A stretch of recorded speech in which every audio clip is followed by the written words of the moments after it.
Hey everybody, God bless you. I'm Dr. Scott Lively, and I like to speak in a sort of testimonial style.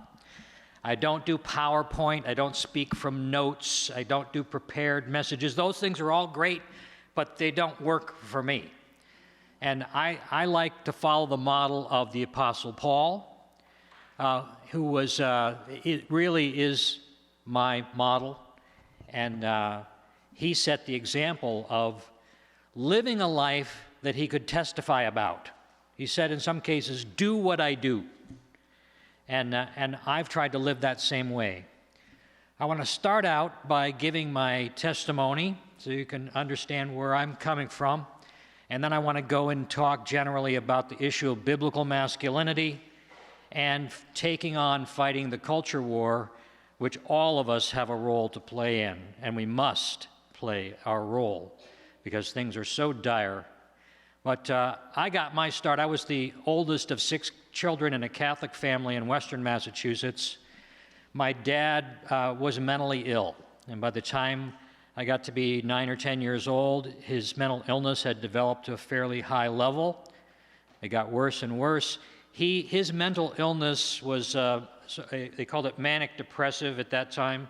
These days, I guess they call it bipolar. I don't even know if it's the same thing, but he also had psychosis during his manic phases. It was very, very intense.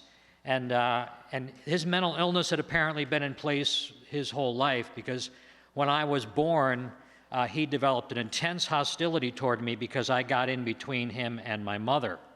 And my mother paid attention to me, and he was very jealous and very angry. And I lived under that cloud of hostility my whole childhood. I was terrified of my father. He never physically touched me in any physical, beating sense or whatever. But it was just the image that I had of my father, of him standing and glaring at me over my mom's shoulder as she stood in the way protecting me from him. That's the image that I have. And when I got to be 12 years old, there was an incident. He got worse and worse as time went on, but I discovered alcohol for the first time. My best friend, I met him the first day of 7th grade. He couldn't open his locker. His last name was Longley. My name was Lively. We had our alphabetical lockers, and he couldn't open it. I told him, I'll do it. I'm a genius. I can figure this out. And I opened it for him. We became friends. And you know how when you first meet somebody, you exchange stories back and forth? And he was from an alcoholic family, and he had 3 older brothers that were wild and crazy, and he'd lived in big cities. And I had spent most of my life overprotected by my mom in the backyard. And so after a couple of weeks, I ran out of stories to tell. And he kept going, and I started making stuff up.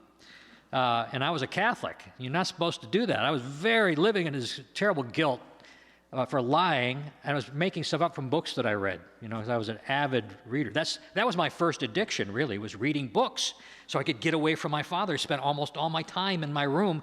I've got a curvature of the spine that formed from sitting in one position so much in my childhood.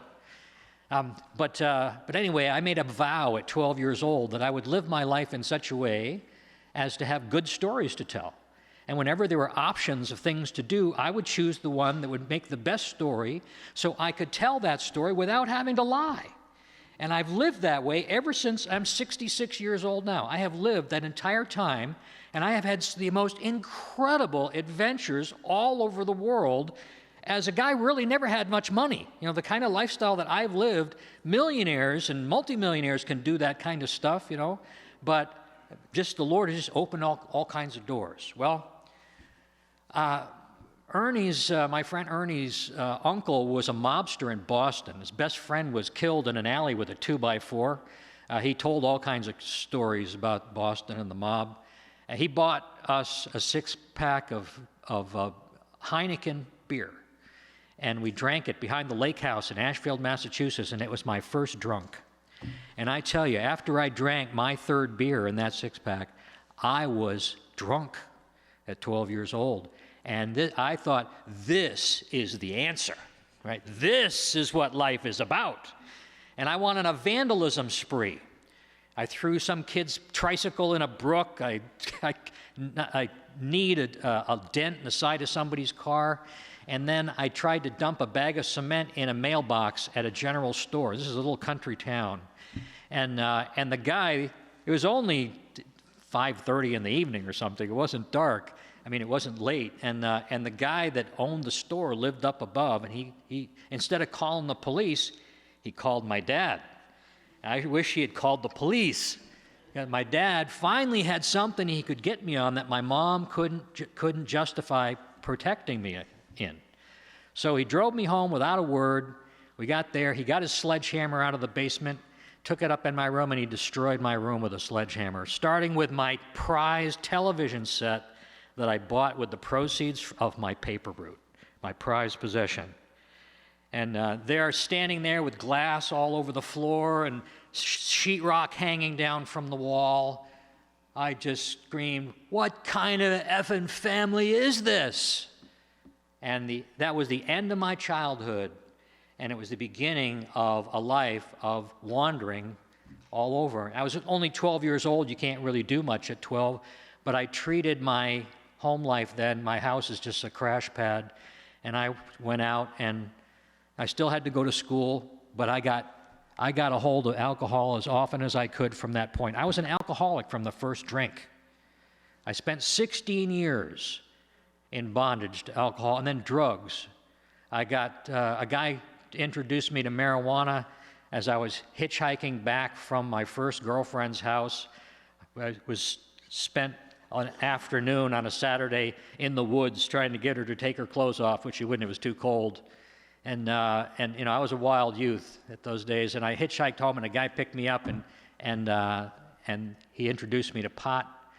And like I said, 16 years in total bondage, and I went further and further away as time went on, and I ended up on the West Coast, and I had I had all kinds of adventures in that lifestyle. You know, sin is pleasurable for a season, but after a while it begins to wear, and there's really nothing, you can't get out of it. If you're really an addict, you can't get out. And I hitchhiked all over. This is back when you could still get away with it. You couldn't do it these days, but I was sort of like one of the last people that hitchhiked. I went all over the country, up and down and back and forth. I've been to all 50 states, been to 68 countries in my life, and not in later years. But when you hitchhike back in those days, there were three types of people that would pick you up: alcoholics, homosexuals, and born-again Christians. And sort of like those are like the three categories of what would become my ministry life, right? I wanted to get picked up by the alcoholics because if they were feeling good enough to pick you up, they usually had a bottle in the car, they were on their way to a party or something like that. I really didn't want to get picked up by the homosexuals, and more than once I had to fight my way out of a car. And then I didn't mind getting picked up by the Christians because they were usually pretty generous when it came time to get out of the car, and I would beg them for spare change, right? And I lived under bridges. I begged for missions. You know, this was my lifestyle. And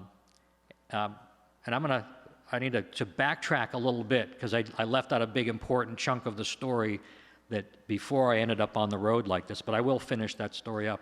And that is that when I was almost 16, my dad had an armed standoff with the state police in the house that I grew up in, over me having dropped out of school.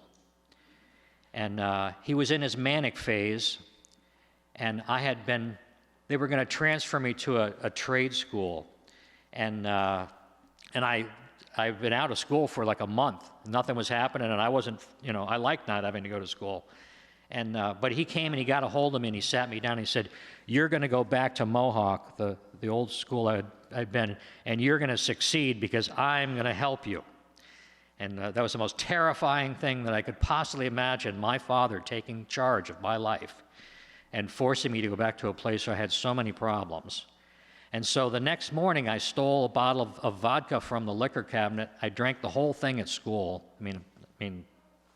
And the school nurse found me wandering the halls, completely drunk, called my mom, who took me to my grandmother's house, and then she went back home and said, "Scott's not coming back." And he kicked her and my 5 siblings out of the house, said, you don't come back until you bring him back with you. And then he barricaded himself in the house, and he had 4 guns and 600 rounds of ammunition. He reported to my friend the next morning when my friend Ernie and he came over with me. He was going to go in my house and get my record albums. Now, that's the thing we had before CDs, and all you kids. And my dad came to the door completely naked with a shotgun in his hand. He said, "I kicked Judy out of the house and blah, blah, blah. I got 4 guns and 600 rounds of ammunition." And then that was reported to me. I watched the whole thing from across the street. The state police shot the house full of tear gas. He was in it for a long time. I don't know how. He was manic, so it didn't faze him. And in the end, though, they convinced him to leave because of the animals, of our house pets. And on the basis of that, he came out. He took him away. He spent the rest of his life in the state mental hospital. My mom divorced him. She had to move into a smaller house with the other 5 kids. There was literally no room for me. And at the age of 16, I was on my own. I was living on the streets. The special ed teacher at this high school that I had gone to got me into a special program, a hippie free school, which actually turned out to be one of the most interesting experiences of my life. And I was able to graduate from high school getting credits doing things like being an apprentice at the local newspaper. But that was my life. That was my early life. And when that was over, I was hitchhiking all over the country. And these 3 categories of people would pick me up. And like I said, I didn't mind getting picked up by the Christians because they were generous with the spare change. But I would always have to listen to their spiel, right? They'd see my life, and they say, look, if you want to change your life, just ask Jesus to come into your heart, and he will change your life. I was raised Catholic, so I knew about God. I didn't know much about Jesus. But the big thing for me was, first, that sounds too much like a magic trick, right? Abracadabra and everything's going to be fine. No, it can't be true. It can't be true. But even more than that, I thought, if I become a Christian, I'm not going to be able to drink or take drugs anymore. And how in the world am I ever going to deal with the pain of life? And so I didn't do it. And I tried everything else. I got involved in cults. I got involved with Scientology.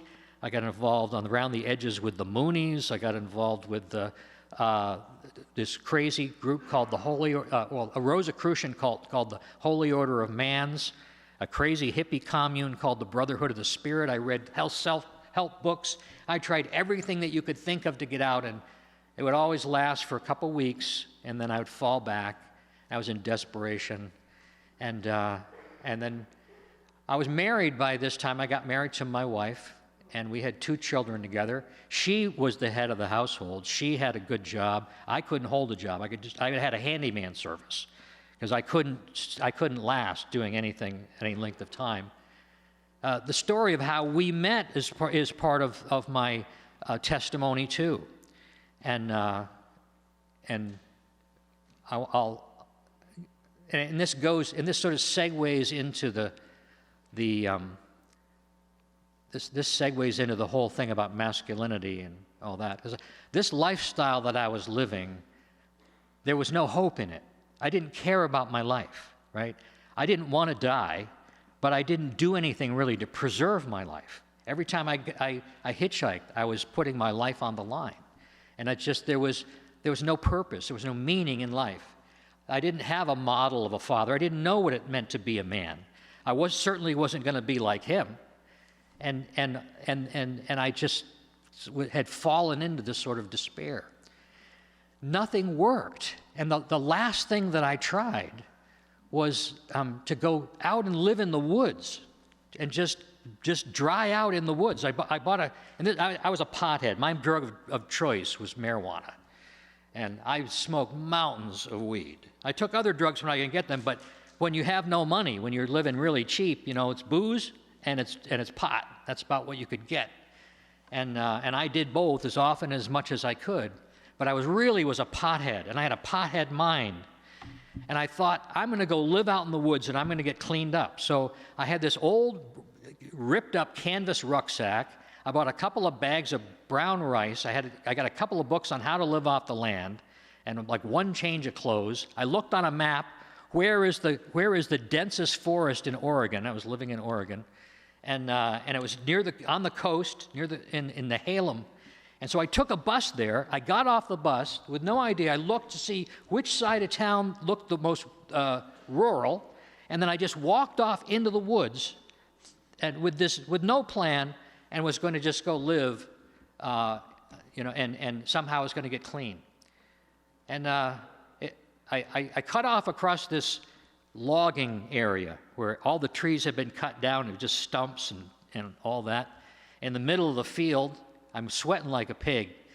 In the middle of the field, this rucksack breaks open and all my stuff falls out. And I'm carrying it like this. This is, sort of tragic comedy here, right? I'm trying to make my way across this field, and I get to the other side. I'm still only like 100 yards from the road.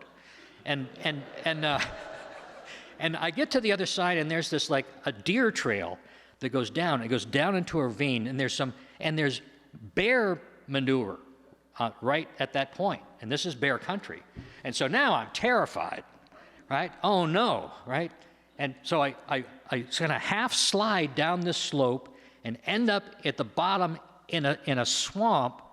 And the first day I lose my boot. I'm wearing cowboy boots. I lose a boot in the swamp, and I'm standing there. What am I going to do with all my stuff like this? And then I look over, and there's like this hump in the middle of the swamp. I goes, that's where I'm going to stay. So I made it there. I got my boot out. I got on there, and I spent the entire night. I had once gone to a youth survival camp, and I learned how to survive off the land. And I was very proud that I could start a fire with one match, but that tested my ability. I spent all night keeping a little tiny fire going. And in the morning, I said, this isn't going to work. So what I did is I knew that there was this place between Cannon Beach and Seaside, and that up on the top of the hill, this mountain, there was a really woody area, but it was right next to the path, and it would take you down to town, so I could go get supplies and stuff. I'll go over there. So I went over there, I set up off the trail a piece of plastic, and I sat there, and it started raining, and it rained for 10 days, right? Now, this is Oregon. This is what it does, right? And I'm sitting there, and all I've got to do is I brought a book. One reading book was Walden Pond, right? Henry David Thoreau, who was famous for living, being a naturalist and all that. And so I'm reading Walden Pond, and in the book, Thoreau is being chastised by his friends because he's the son of a pencil factory owner.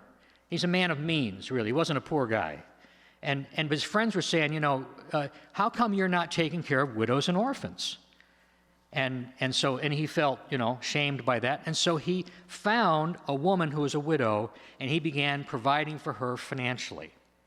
And here I am sitting in there, and I'm going, you know what? I have nothing to live for. But this sounds like that's what I could do. I could find a family, and this is what it comes to, sort of innate masculinity, right? That's sort of inside you as a male, that comes out naturally, even when you're Scott Lively, the pothead, living this sort of tragic comic experience. And this impulse sort of comes up.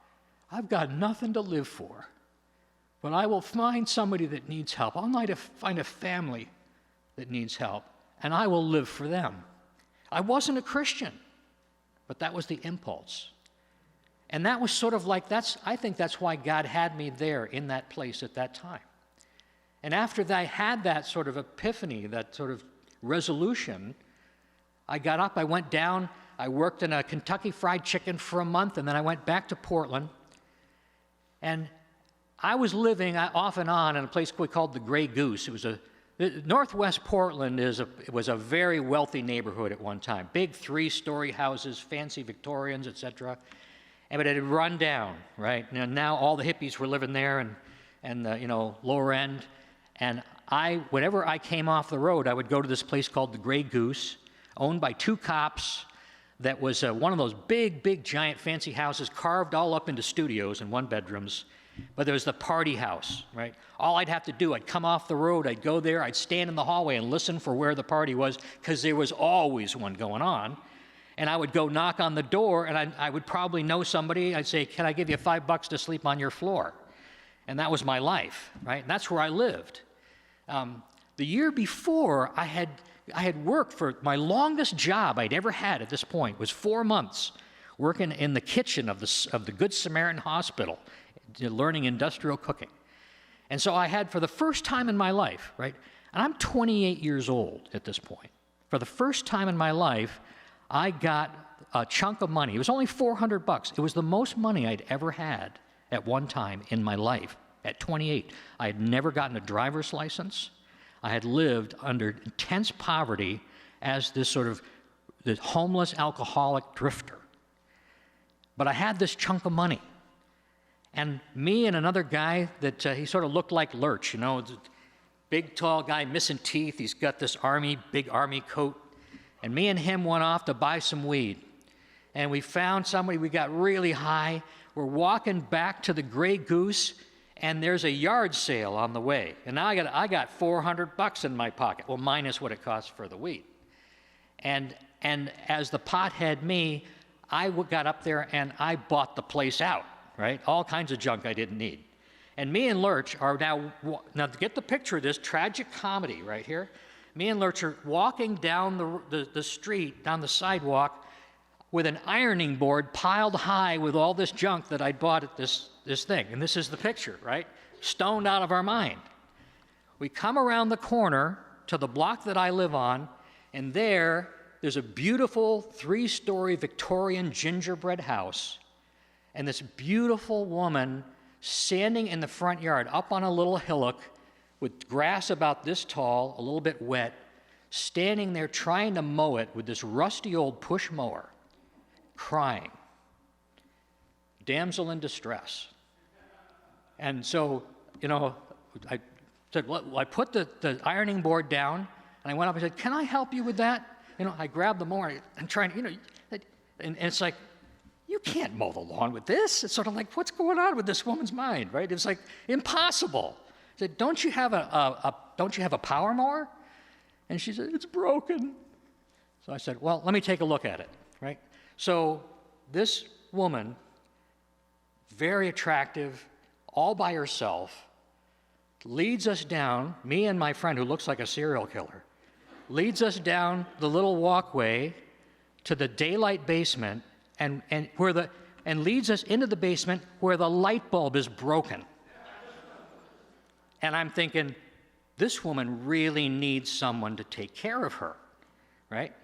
And I wasn't even thinking about what had happened out in the woods where I'd made this resolution. It was just kind of percolating in there. But that was the impulse. And the Lord connected. And so I had survival skills like you couldn't believe. I was a real survivor. I could accomplish all kinds of things. I didn't know how to live a normal daily life. So I got her lawnmower fixed for her. And I brought it back to her, and that evening I went to her front door, and I asked her if she wanted to go out walking, and she said yes. And we took a walk up to the Rose Garden in Portland and fell in love with each other on the walk. It was just deeply romantic, very sweet thing. And we got married after a while. She became my wife. And you know what? I didn't know till much later that was the first day she had ever prayed to Jesus. The first day she had ever prayed to Jesus, and she specifically prayed for a man to rescue her. All right? Talk about the miracles of God. She prayed for a man to rescue her because her ex-husband, her violent ex-husband that she had just broken free from, was still around, stalking her, coming around the house at night, looking through the windows. And she didn't tell me any of this stuff. And so she prayed. She was an Anglican, but she had gone to, it was very liberal Episcopal churches in the Portland area. She didn't know about Jesus. She went to the priest once and asked him, what part of the Bible should she read to sort of deal with, seek some wisdom. He said, the Bible? You don't want the Bible? Take the prayer book, right? So she got and that was her Christianity. She had never prayed to Jesus before, but she did it this final time. And then I was like the second or third guy who came along. The first guy, she knew it wasn't him because he ran a massage parlor. And the second guy, if there was another one in between, it's the wrong guy. But then I came along. But because she had prayed that prayer, she was open to seeing me as a rescuer, and I did rescue her, right? I came right off the sidewalk, and I rescued her and solved the problem for her, and I guess that convinced, and she's now my wife. We'll be celebrating 43 years of marriage in June.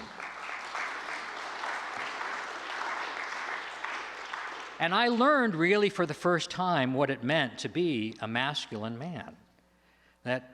I learned in this process, I still wasn't together yet. I still was alcoholic and a drug addict, but see, Anne had skills at life.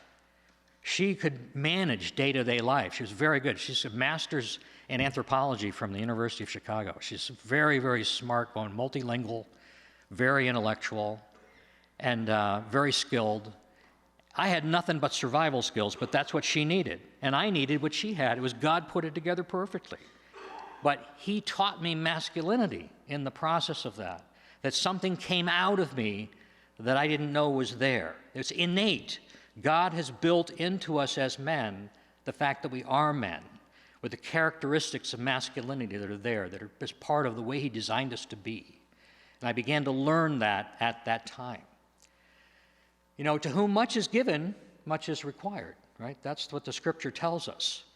And so now I finally have a life that's worth living, and I'm devoted. She has 2 sons from this previous marriage. We don't have any kids together yet, but as time goes on, we do have 2 kids of our own.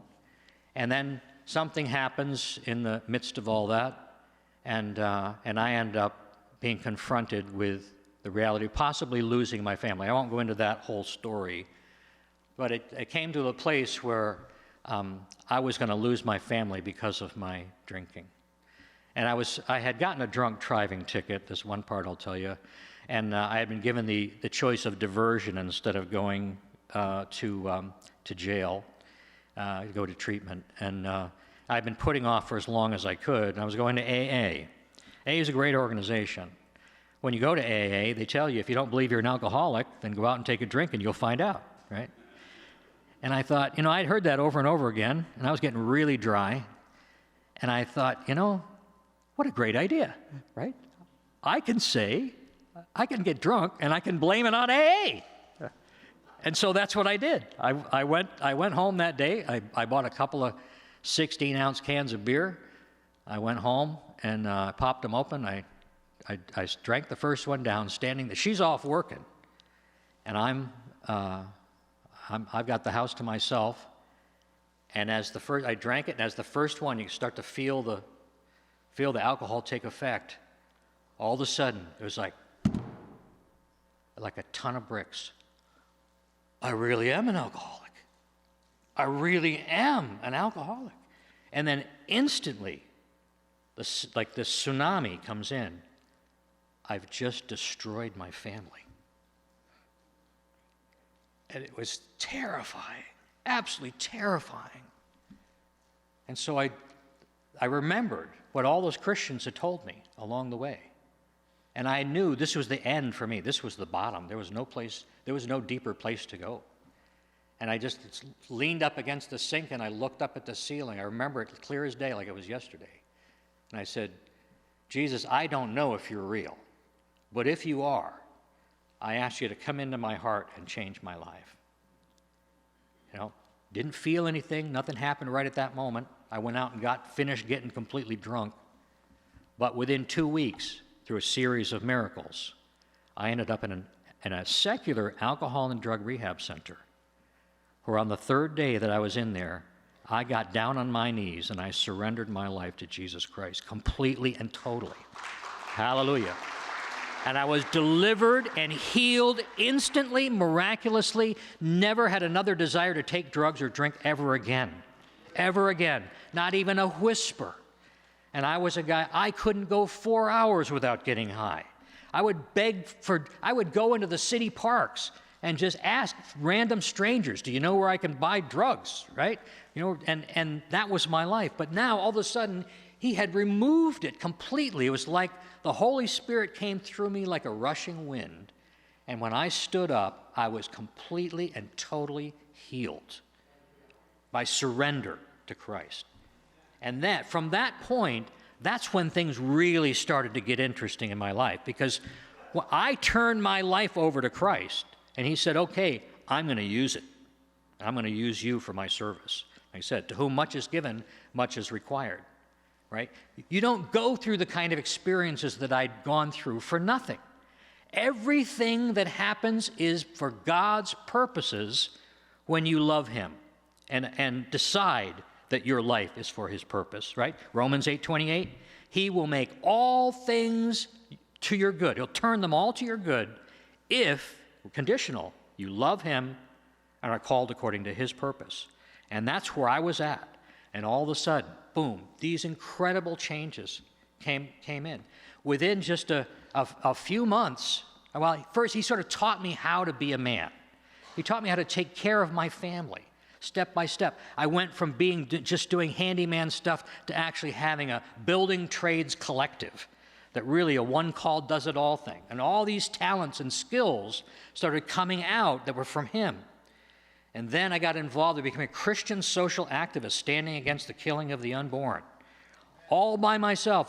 One day I went as a prayer supporter at a rescue, right? An Operation Rescue, remember that when they locked the doors? I didn't dare to do that because I had been arrested a few times as a juvenile, and I didn't want to end up triggering something that these other guys didn't have to worry about. I was there as a prayer supporter, but I tell you, when I was standing there was a street preacher there named Ron Robin, and he was preaching. There was a cluster of women standing in the convenience store parking lot doing some kind of witch chant or something. And he was standing there, and he was preaching at them, and I had my mom's little Gideon Bible, the white nurse's Bible. She had been in the traveling nurse corps. And I popped it out, and I stood next to him, and I just popped it out, and I just started reading right from it to these girls. First time, I'd never done anything like this. Never, just a baby Christian. And this was like the boldest thing I had ever done in a Christian context. And so I read this scripture. It's 2 Timothy 4:1-5. Paul's admonition to Timothy to make the best use of your life as an evangelist. Reprove, rebuke, and exhort with all long-suffering and doctrine, right? And of course, it means nothing to them, right? It's God's commissioning of me, which I didn't get, right? He kept bringing it back to mind over the next week or 2 weeks, over and over again. Then all of a sudden I realized, oh, were you talking to me? Oh, right? And wow, I became a full-time Christian social activist, and from that, I went to law school. I became an attorney, graduated magna cum laude from Trinity Law School in Southern California. I then went from there and got a Doctor of Theology degree from the Pentecostal Assemblies of God. I got a certificate in international human rights from the University of Strasbourg in France.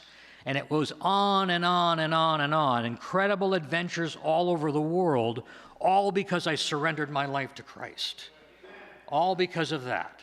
And in that process, I learned about masculinity. And I learned about masculinity, biblical masculinity, where a man stands for the truth of God, right? My signature song that I was going to have the clip played, but I didn't want to use up too much of my time with it.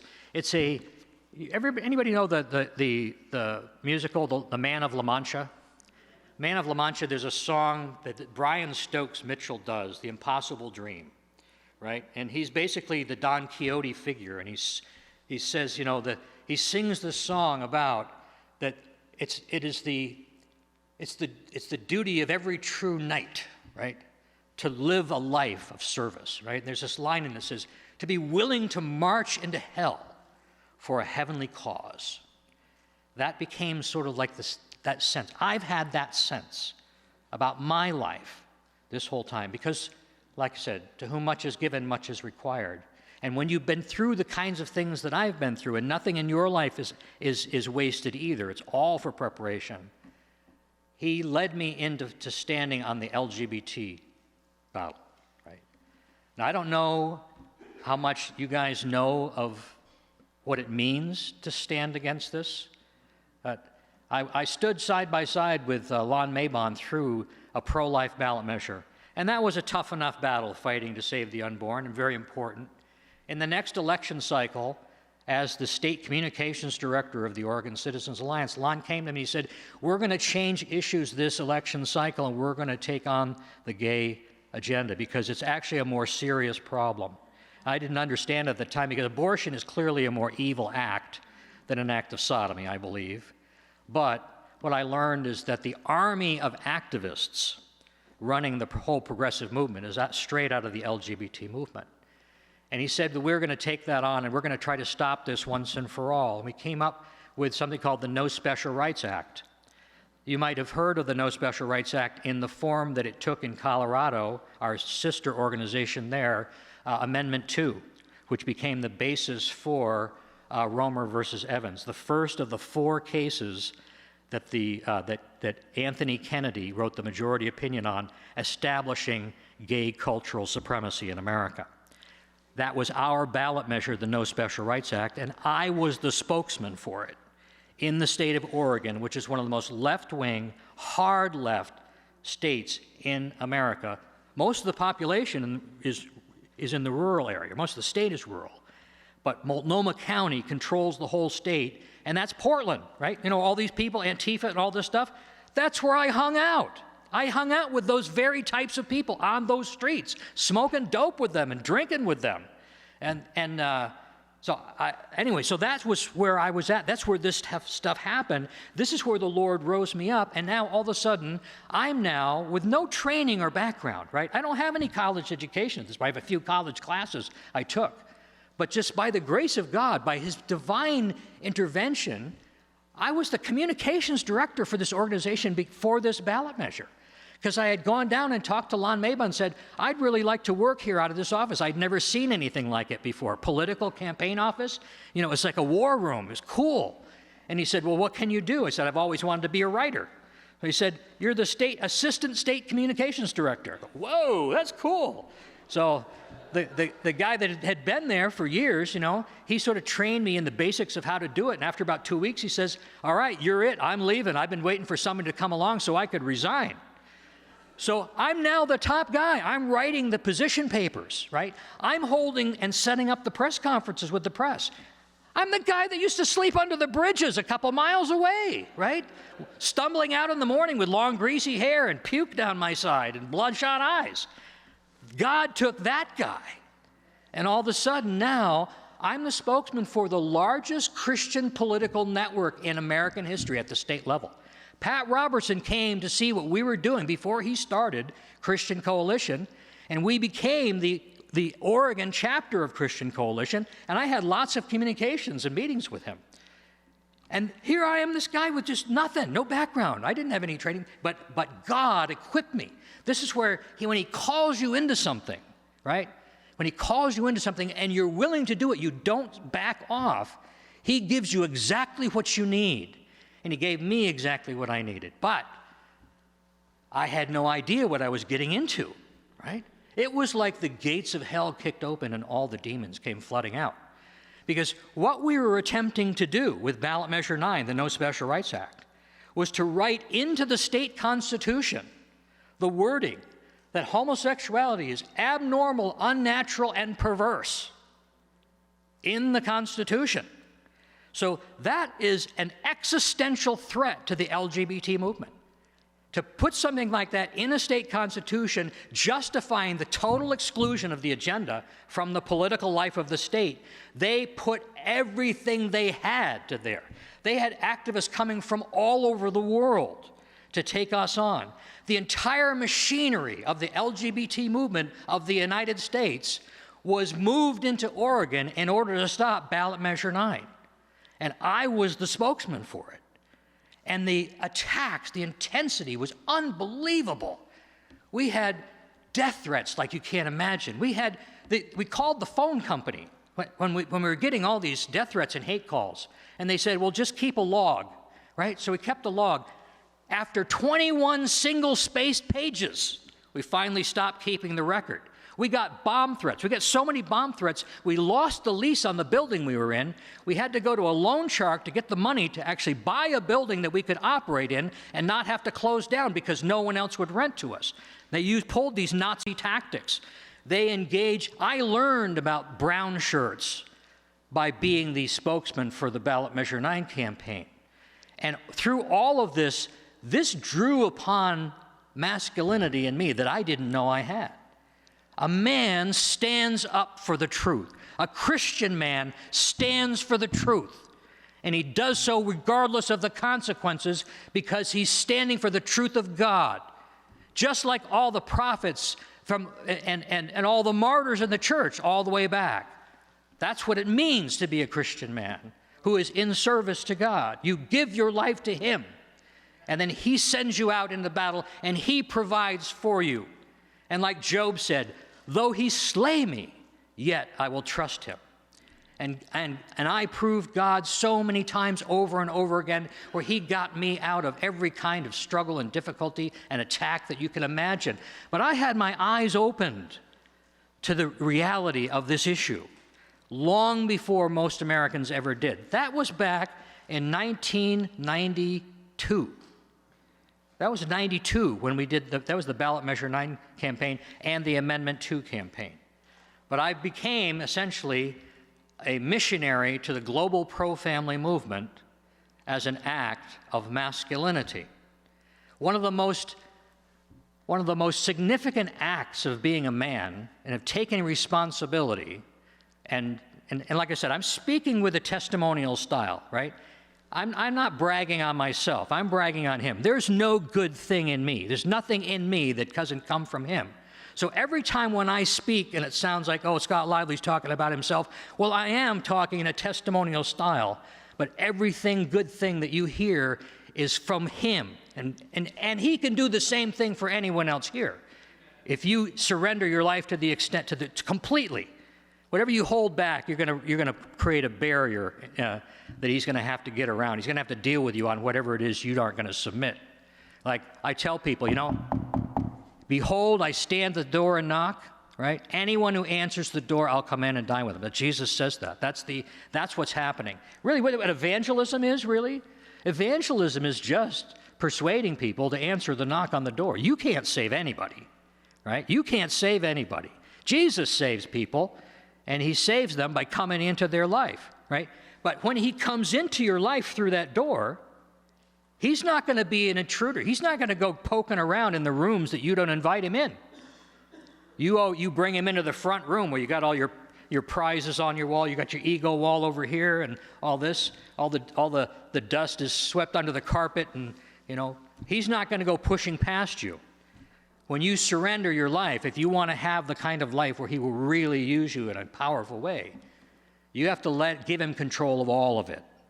Every bit of it. You let him have access to every nook and cranny. He knows it's there anyway. You're not hiding anything from God. But when you do surrender all that, he takes management of it, and he makes something worthwhile out of something that you were going to mess up again, right? You're going to mess up anyway. So anyway, that's what the difference was. I've had lots and lots of people over the course of my life that have been in various types of recovery, and they've gone back over and over again to rehabs. And the difference is, the place that I went to is a secular rehab center. They called me a year after. I was the only person that was still clean and sober a year later, the only one. It was because it wasn't anything they did, it was because of him. He delivered me.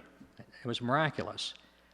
But the thing, and I started to talk about this, the thing that the example of masculine self-sacrifice, jumping on the grenade sort of action, was publishing the pink swastika. How many people have ever heard of my book, The Pink Swastika? This is the pink swastika, homosexuality in the Nazi Party. It's probably the most censored topic of the 20th century, incredibly politically incorrect.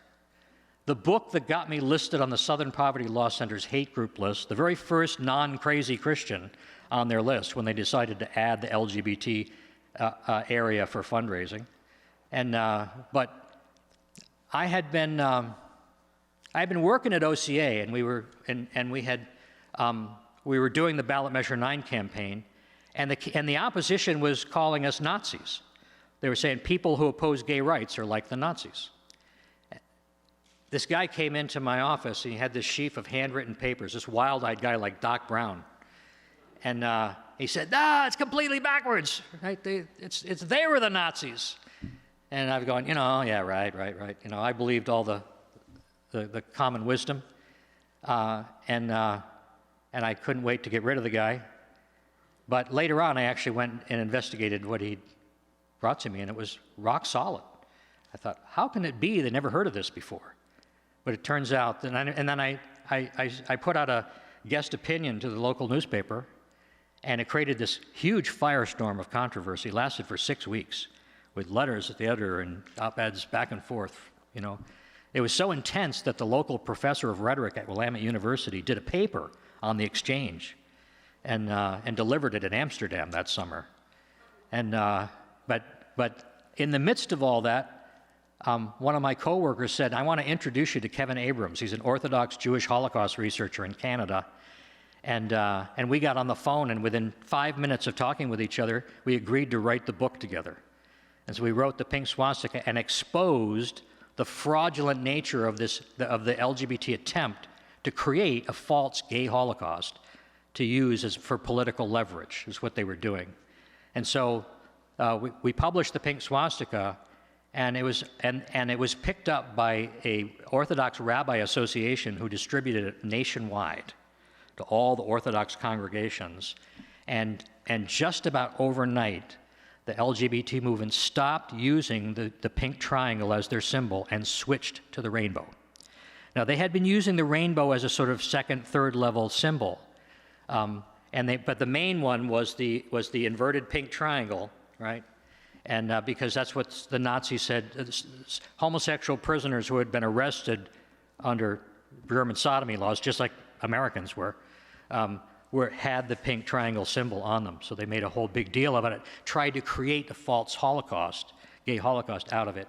We debunked it, killed it. They had to change their symbol, right? But I knew writing that, and I'll finish with this point, I knew when I wrote the book that it was going to foreclose me ever having a place in sort of mainstream Christian leadership, because it's so controversial, it's so contradictory, and it was so hated by the left that they were never going to let a person who made these kind of claims ever have any point of stature. And I knew that even as a fairly naive young man, I knew that.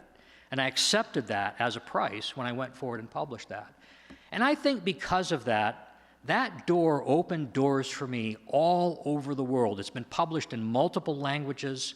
It's gotten me invitations for speaking events, including a 50-city tour of the former Soviet Union, all expenses paid.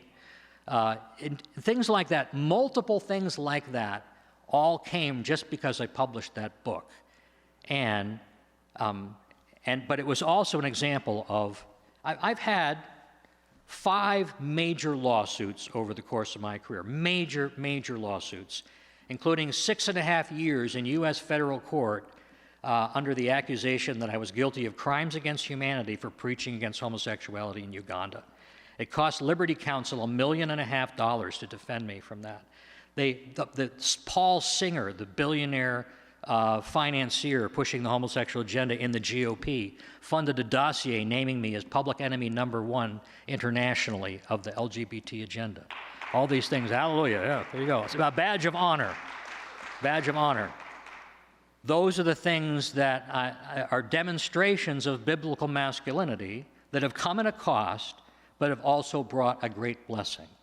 And my final word basically is to challenge every man in this room and every woman who wants a man to be a masculine Christian, to simply, the most masculine thing you can do is to surrender your life, to surrender completely to Jesus Christ, because he wants you to be. He has a life for you a manly life that's beyond anything that you can imagine, as long as you're willing to stand firm. The devil can't take any ground from you. He can scare you. He tries to get you to back up, to give up the territory so he can step in. He can't take it if you don't give it up. So on everything where biblical truth is important, stand on that truth. Don't surrender the territory. God will bless you for it, and people like me will thank you. So God bless you. We'll see you next time.